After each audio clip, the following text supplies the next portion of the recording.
All right. Good afternoon, everybody. I hope you're having a good day so far.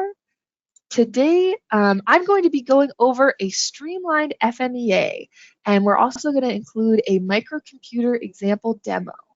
So we'll give folks, a minute or two to log on. We're going to be talking about how new FMEA tools can help you do efficient and effective FMEAs. My name is Molly O'Brien. I'm a senior safety engineer here at Exida, and one of the things that I get to do is perform FMEAs for customers. So this is something that I really enjoy doing, and we'll get to talk a little bit about kind of an efficient way of doing that today. All right, so this is the last webinar in a series that we've been having this fall, covering different ideas around FMEAs. If you're interested to see some of these past webinars, the recordings are going to be posted on the Exida website, and we generally also post those to YouTube, so keep your eye out for that.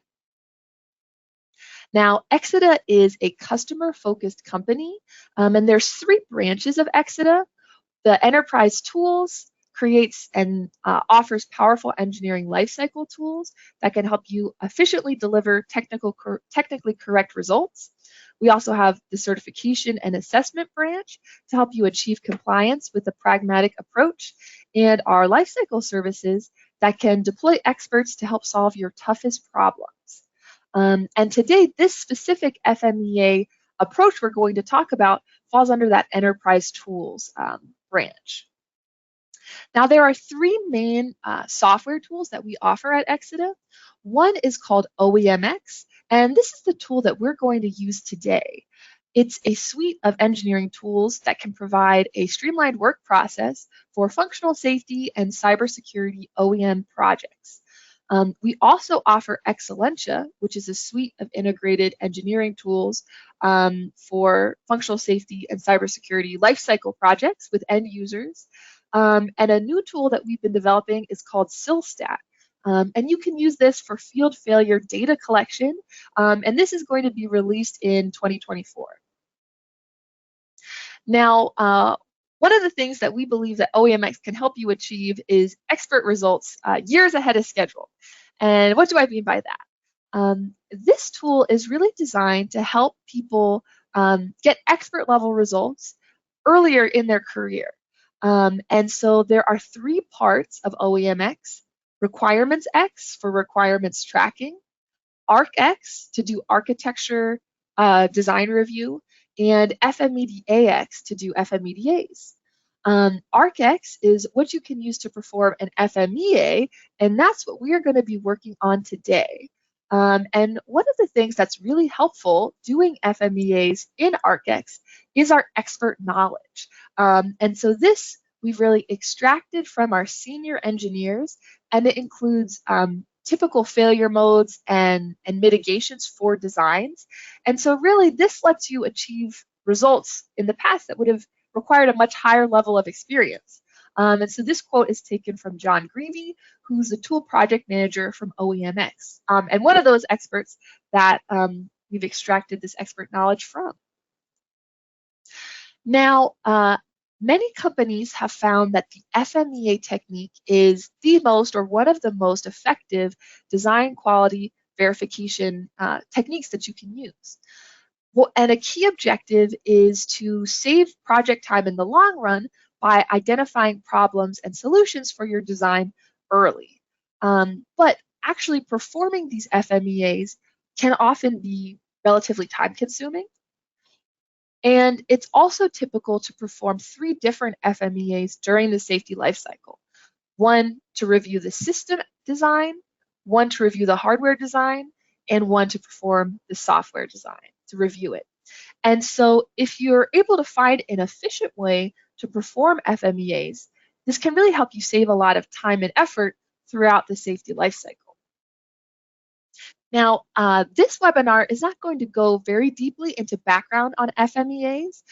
If you're interested in that, I direct you to check out some of the webinars on FMEAs that we've done the past couple weeks. But just really quickly to kind of give a little background, an FMEA stands for a failure modes and effects analysis.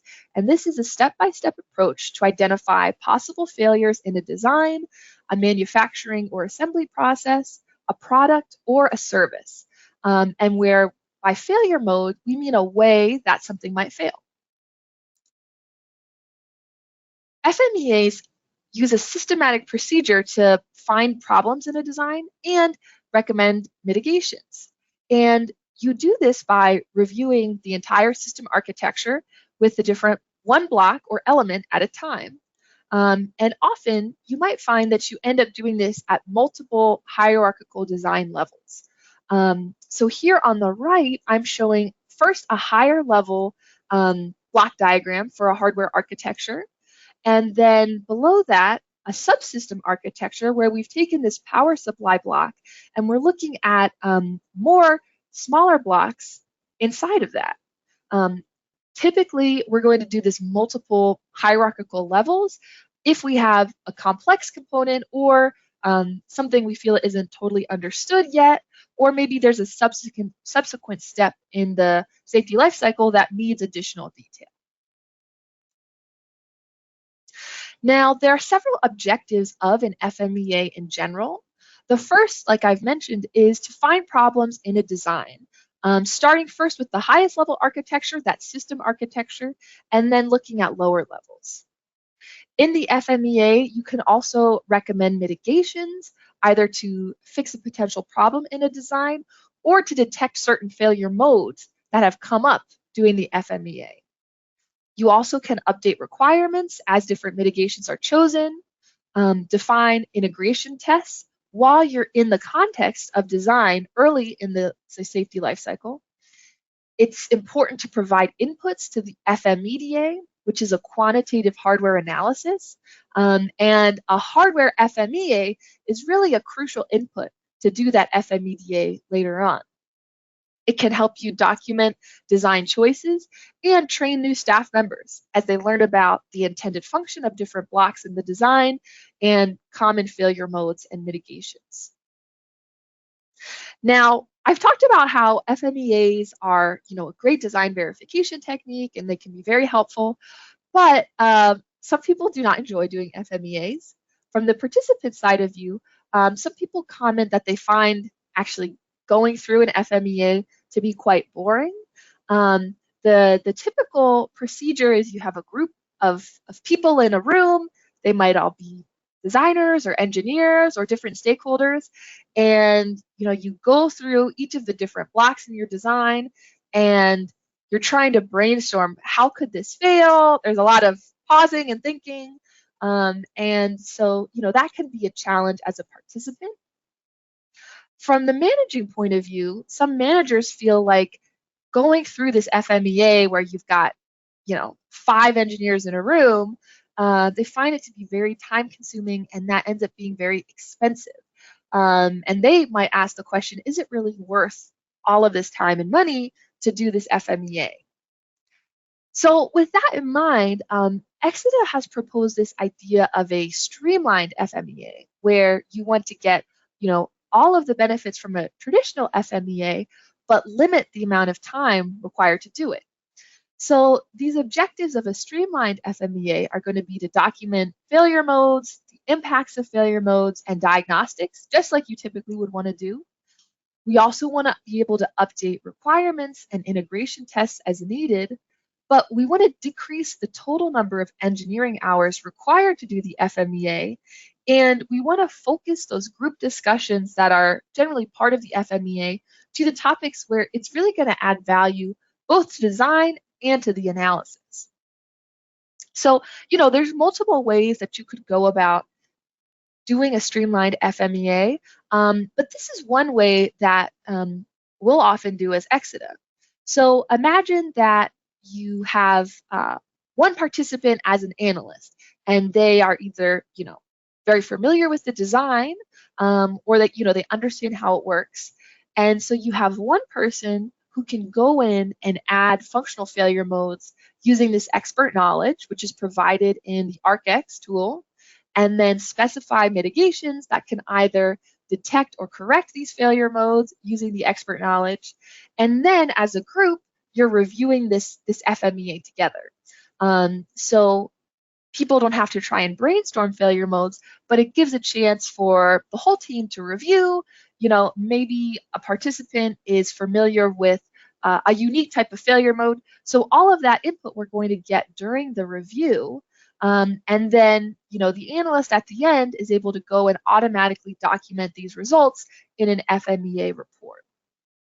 So this is, a way that you can think about doing a streamlined FMEA. And we're going to actually walk through a demo of this today together. So what we're going to do is I will go and simulate adding in functional failure modes and diagnostics using the expert knowledge. And then I'll show you how you would go about reviewing this expert knowledge and tailoring it to your design. And then we can simulate reviewing the FMEA as a group, kind of how that would work. And lastly, I'll show you how you can automatically document these results in an FMEA report. All right, so I'm going to go ahead and exit out of the slides. And I'm going to show you what this could look like for somebody preparing the FMEA for that group review. So here I've opened up a new OEMx file, and I've just added one root unit. And then this is the block diagram I'm going to be working off of. So you'll see it's got a very typical kind of process safety industry layout. We've got some inputs up top. These go into the scope of our FMEA. You'll see that's this dotted box. We've got microprocessor performing logic. This sets some outputs and some power supplies. All right, but today we're going to focus mostly on this microprocessor. I'll also say that I'm going to be using some different shortcuts that once you get comfortable using OEMx, you might find you like doing this as well on your own. And this is just really to show you how efficient this can end up being as you get comfortable with these new kind of tools. So I'm creating a new unit right here. And I'm going to start by adding this core 1. And now for this example, let's imagine that core 1 is safety critical. And we'll say later when we get to core 2 that maybe is just on standby. And so now I'm going to bring up the expert knowledge. And what you can do is then just type in the block you're looking at. All right, so let's take a look at this. For each of the entries in the expert knowledge, it comes built in with all of these typical failure modes to review. And then for each failure mode, it has a list of typical diagnostics or mitigations that could address this failure mode. So again, I'm going to be assuming that I'm familiar with this design. And before I get too far, let me just point out that we're showing here on the block diagram that there's a watchdog. So I'm going to imagine that in this core, we have a watchdog and there is some protection on the RAM, but I'm going to assume there aren't any of these other mitigations. So I am going to go ahead and unclick everything except watchdog timer. And I have separate blocks that cover the RAM and the ROM. So I am going to deselect, they have some entries here for RAM if you have a core and you want to model that together. So I just clicked load subtree to node, and now in my FMEA, I've got the unit which is talking about this core 1, and I have all of these failure modes and different mitigations. So what I'm going to do now is just check and make sure that these impacts are all dangerous, because core 1 in my design is safety critical, and every type of failure mode is going to be dangerous. And I'm just confirming that these mitigations where I said there's no measure, I want to make sure the diagnostic coverage is 0. So I'm going to quickly scan through the file and make sure that is the case. Now here is the one mitigation where we're assuming that the watchdog timer is going to help detect failures. So we've got a typical diagnostic coverage here, and I'm just going to type in the action taken if this finds a fault. So I will say that a core fault will trigger the relays to de-energize, and then the microcontroller is reset. All right. And let's just check the last one, dangerous, no coverage. All right, great. So we've got core 1 ready. I'm going to go ahead and add in core 2, which is just on standby. So we're not expecting that core 2 is going to have any safety impact. Maybe it's just there for increased availability. So I'm going to do the same thing, make the same assumptions about core 2, that it has a watchdog timer, but nothing else. And I'm going to deselect these RAM failure modes because I'm going to add those in separately. Okay, now we're ready to add this into our tree.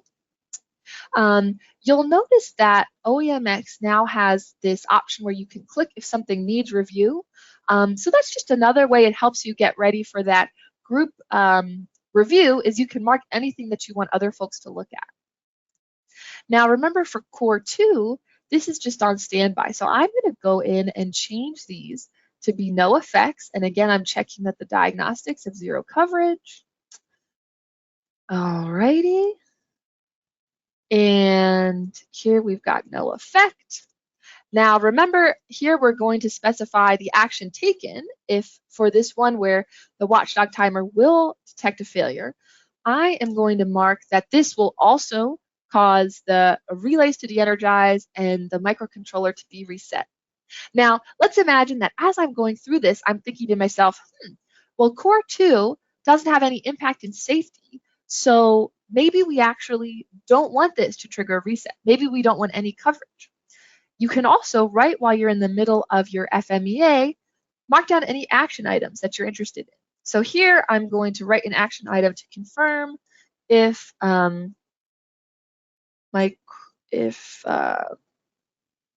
confirm action if core 2 experiences a fault. All right, so I can add this, and right in my FMEA, I can make a note.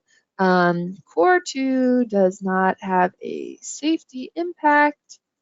Confirm with design team if watchdog should de-energize the relays and reset microcontroller if core 2 experiences a fault. All right, and I'm going to set this to be open, and I'll make a note that we can review this as a group, and I'll also make a note that we want to review that. All right, so I'm going to keep rolling through getting this file ready to go over with my team. Everything else looks good. So now I'm going to keep adding in these different blocks in the microprocessor. So let me add in the RAM. And again, I'm going to open the expert knowledge. And let's imagine that I'm not quite sure how we want to handle the RAM failure modes. I think we have ECC, but I'm not sure. So I'm going to start with the generic expert knowledge. I'm going to save in this ECC, but then I also want to make a note for people to review that. So I'm going to check the impacts. The RAM is used for safety information. So yes, I want to confirm that these are all dangerous failures. And then I'm going to make a note that we want to confirm if ECC is implemented. Let's say that's a new action item I want to create. All right, so I've added that here, and I'm also going to mark these for review. Impact should be dangerous. Needs review. And we also need to add in our action taken if detected. So this is going to be very similar to the core fault, but I'm going to call this to be a RAM fault. All right, great. So then let me just make sure that is documented everywhere here. And very good. This is detected, so I'm going to change this to be a RAM fault. All right, great. So now let's add the ROM.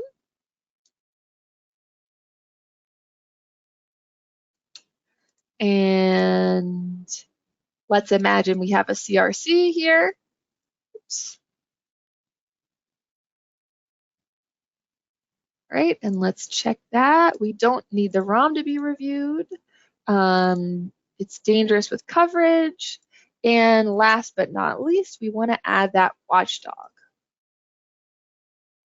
All right, and again, I'm going to open up this expert knowledge and add this all in. So let's take a look. These are going to have a diagnostic impact because it's just a failure of the watchdog is just relating to a diagnostic. It's not dangerous on its own. And again, I'm going to specify the action. So we'll say watchdog detecting fault leads to reset. And in this case, this failure mode is talking about if the watchdog misses a failure. So we don't need to give an action because it's not detecting anything. All right, so you can see in just that, quick 10 minutes or so, I was able to add in all of these failure modes and diagnostics for these hardware blocks in the microprocessor.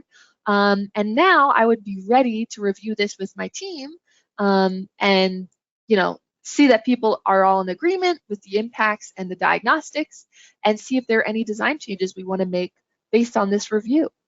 So first, I'm going to open the floor up for questions. If you guys imagine that you were in this review of the FMEA with me, is there any questions? Let's say we're going to start with looking at the core failure modes. And one of them is talking about failures of the internal register being dangerous. Can anybody think of any questions they might have in their review or just have in general about this approach?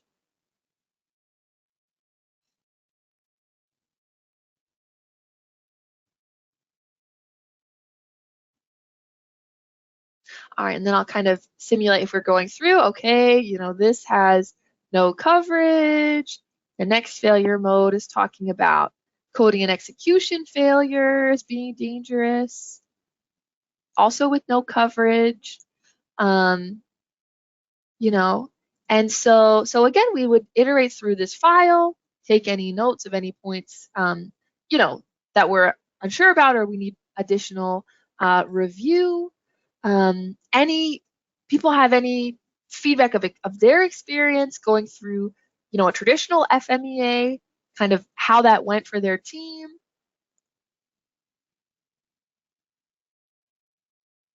All right, I'll go through the last couple slides, and then again, we're going to have some additional time. If people have any questions or feedback about this sort of streamlined approach. Oh, I forgot one thing. So we imagine that we went through this FMEA review, and now I want to just quickly show you how you can export these results as a report. So I'm going to go to reports, and my favorite one to export is that FMEA summary report. So I'm going to say this is our streamlined FMEA demo, and this is a summary report.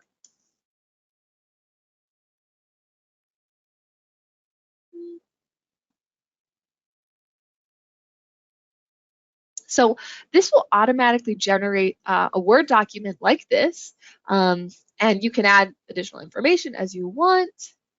And then it's going to create this table for you where you can see the different subsystems in the FMEA, what the failure modes are, what the impact of that failure mode is, the mitigation measures, what level of effectiveness, and any action taken if a failure is detected.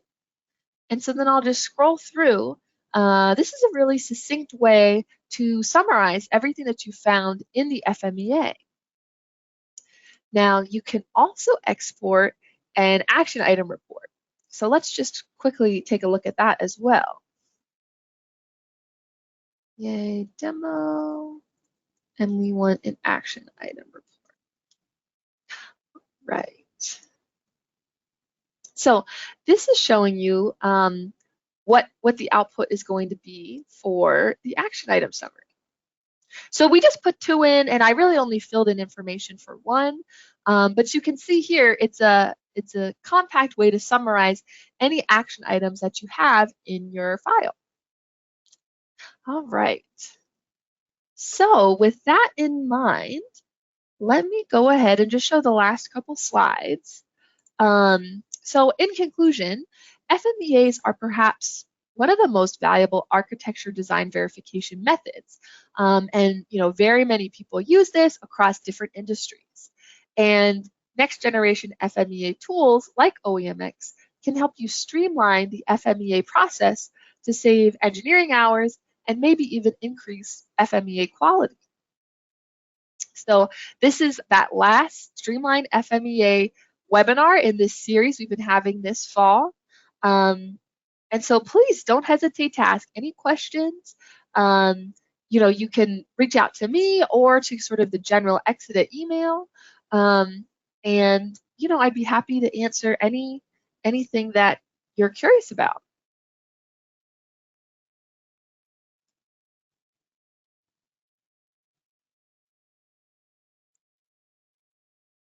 Right. So one question I see coming in is, why would you need to analyze an FMEA block at different levels? And they're saying to go and look at slide 10. So let me go there. So yeah, in this slide, I was talking about different levels of analysis.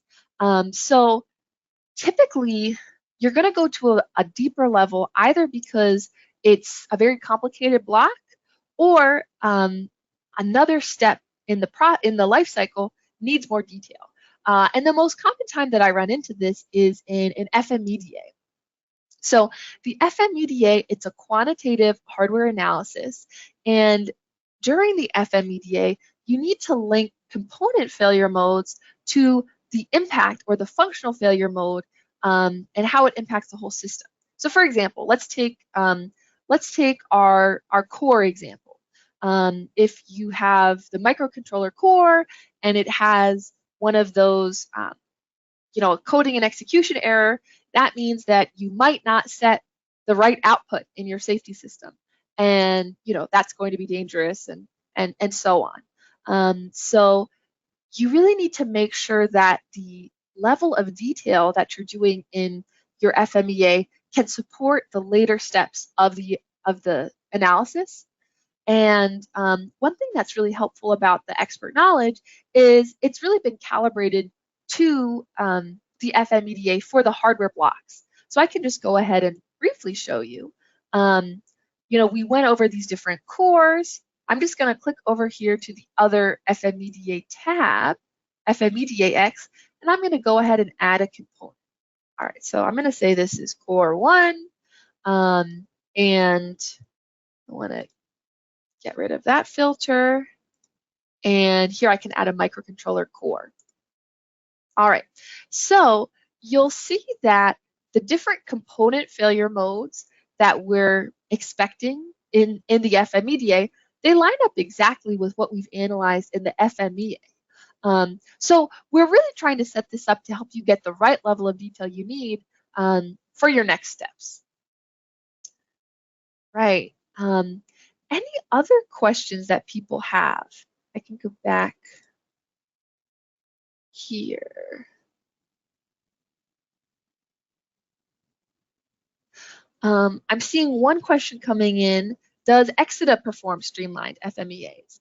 And I'll say yes, in a lot of our projects, we do this. So we'll be working with a customer, they will provide us some information, and then we'll have one of our analysts take that information and, just like I showed you today, prepare an FMEA for the customer, and then we'll walk through it together. Make sure that we've understood how everything works, and that there aren't either any additional failure modes to include or maybe different mitigations that we want to include as well. So this is something that we do and we find works well with a lot of different customers. Any other questions?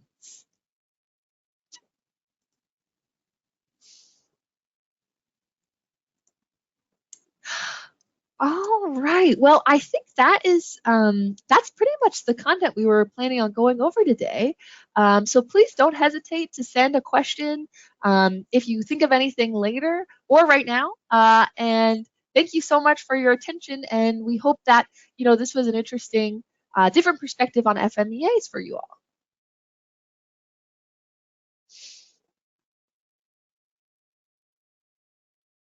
Oh, I see somebody raise their hand. Yes, Richard.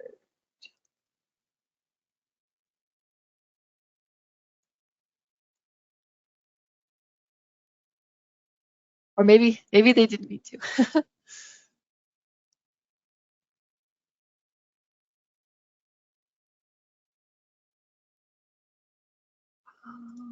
Right.